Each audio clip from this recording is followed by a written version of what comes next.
For the first question, using the four drivers, outline how sport has changed in 2024. First off, going off of technology, change of sport, how we consume sports is changed drastically from going to newspapers years ago to getting sports instantaneously on our devices. An example we talked about in class is esports.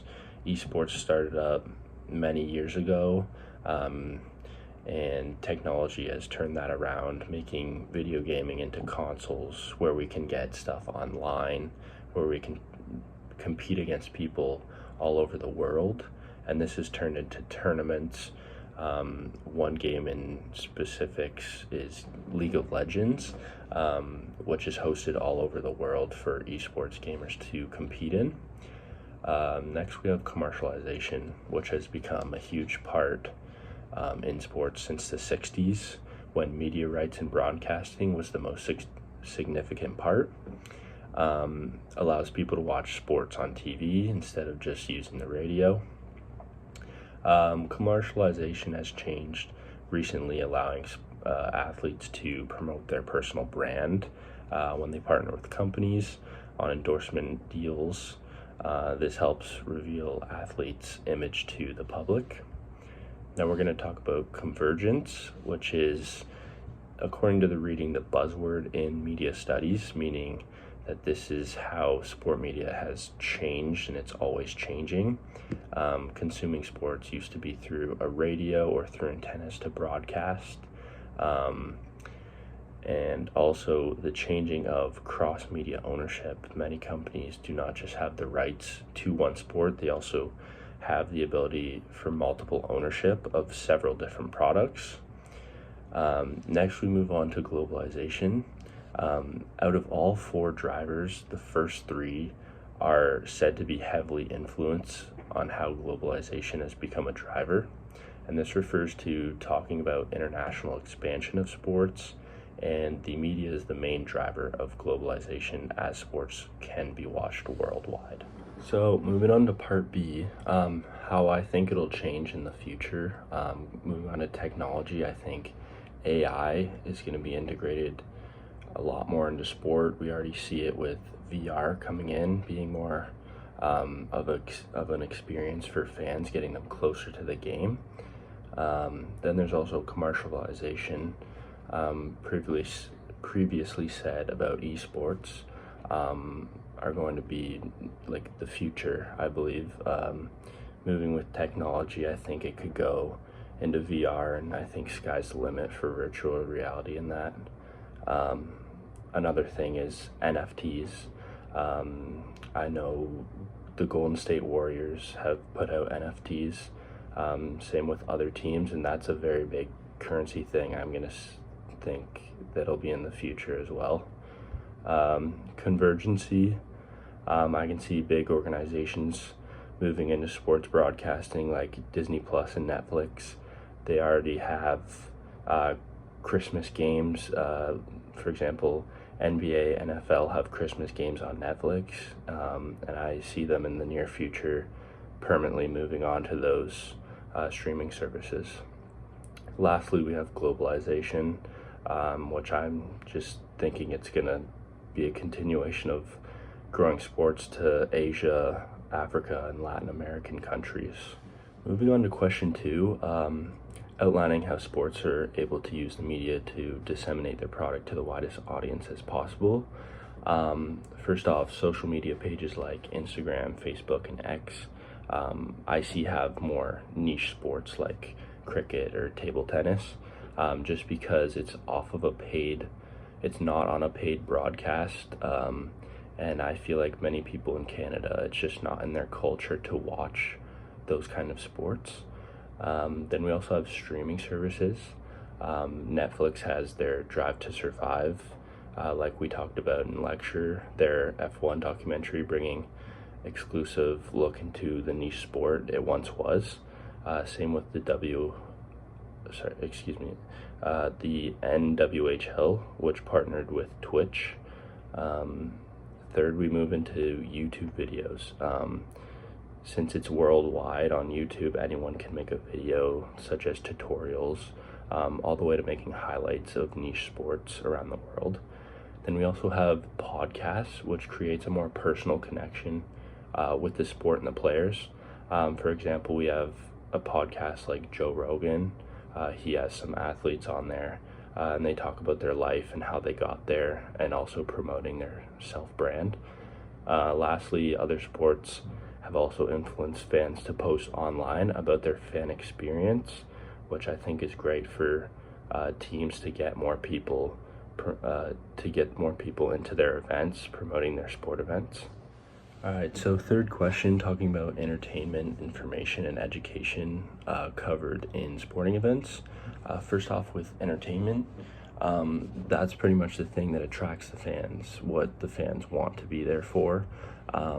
And thinking of that, we can talk about local broadcasts, which make the game more about the local team. For example, the Four Nations Cup, it was local to Canada, and it was heavily praising the Canadian team.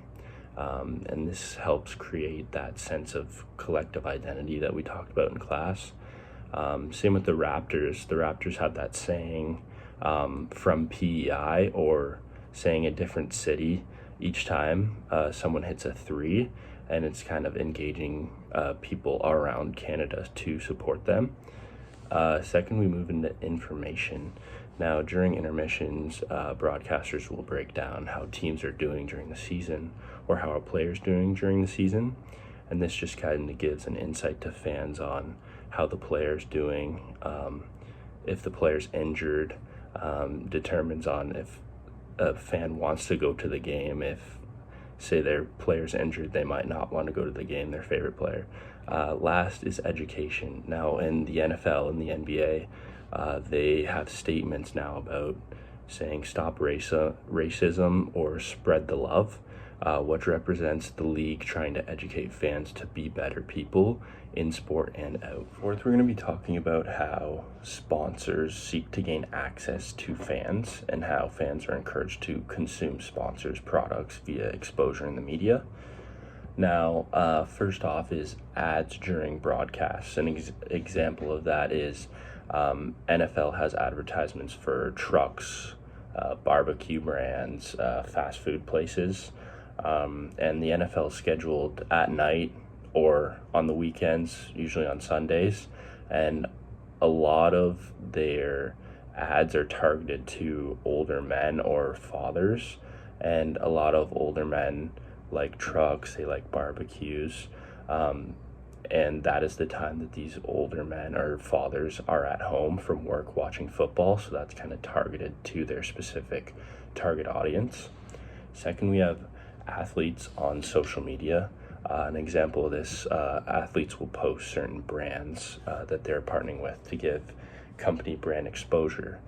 For example, Connor Bedard posted an advertisement that had him collaborating with Gatorade to promote him and the brand. Last, we have ads in arenas and on teams' jerseys. During a hockey game, you can see on the boards and on teams' gear various ads of companies promoting their brands, and this allows for fans on broadcasts and in person to view the advertisements. Now, the fifth question is talking about societal issues and how sport led to the betterment of society.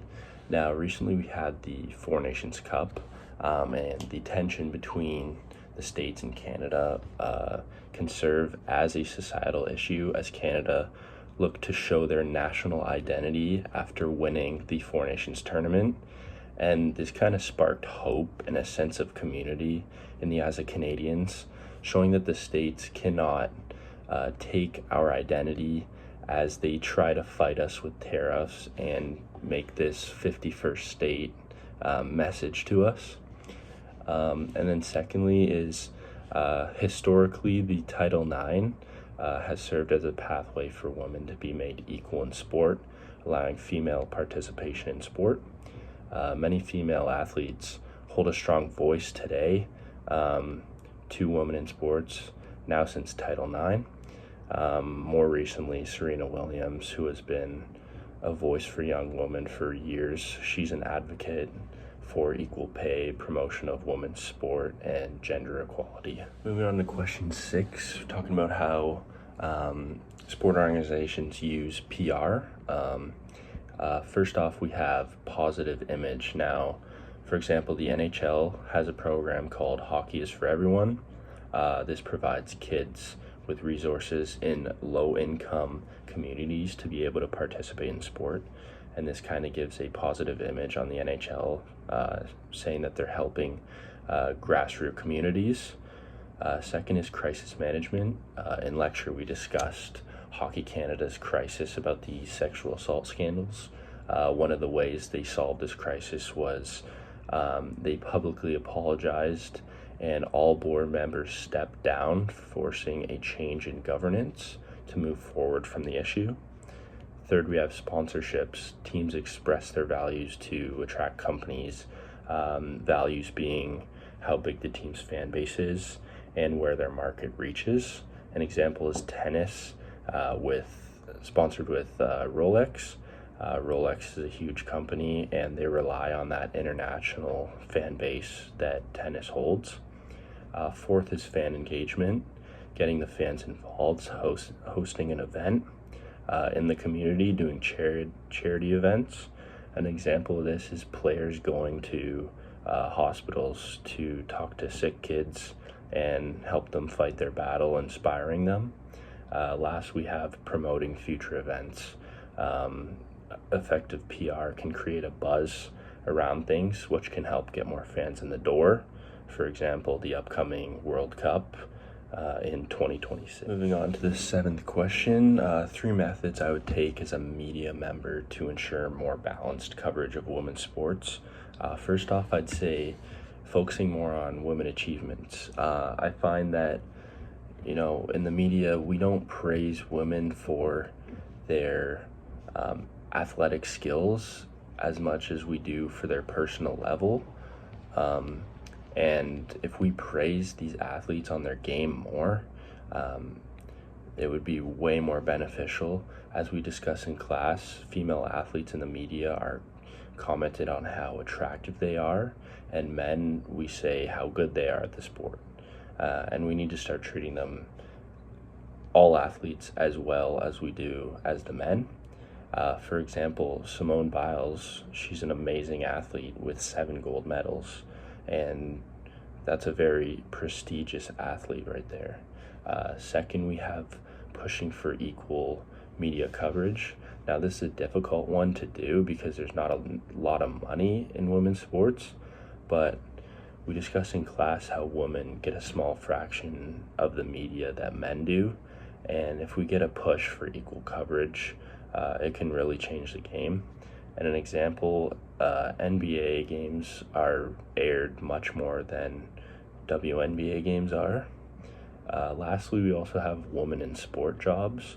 So I believe hiring women in sport media roles can push for a more equal ground for women. When a woman's broadcasting and talking about females, it becomes more inclusive. An example of that is Doris Burke, who is a NBA broadcaster who talks a lot about women.